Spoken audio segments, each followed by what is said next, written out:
جب آسمان پھٹ جائے گا اور جب تارے جھڑ پڑیں گے اور جب سمندر ابل پڑیں گے اور جب قبریں اکھیڑ دی جائیں گی، تب ہر شخص معلوم کر لے گا کہ اس نے آگے کیا بھیجا تھا اور پیچھے کیا چھوڑا۔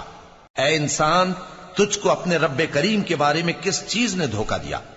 وہی تو ہے جس نے تجھے بنایا، پھر تیرے اعضاء کو درست کیا اور تیری قامت کو معتدل رکھا، جس صورت میں چاہا تجھے جوڑ دیا، مگر افسوس تم لوگ جزا کو جھٹلاتے ہو، حالانکہ تم پر نگہبان مقرر ہیں، یعنی معزز کاتبین، جو کچھ تم کرتے ہو وہ اسے جانتے ہیں۔ بے شک نیکوکار نعمتوں کی بہشت میں ہوں گے اور بدکردار دوزخ میں، یعنی جزا کے دن اس میں داخل ہوں گے اور اس سے چھپ نہیں سکیں گے۔ اور تمہیں کیا معلوم کہ جزا کا دن کیسا ہے؟ پھر تمہیں کیا معلوم کہ جزا کا دن کیسا ہے؟ جس روز کوئی کسی کے کچھ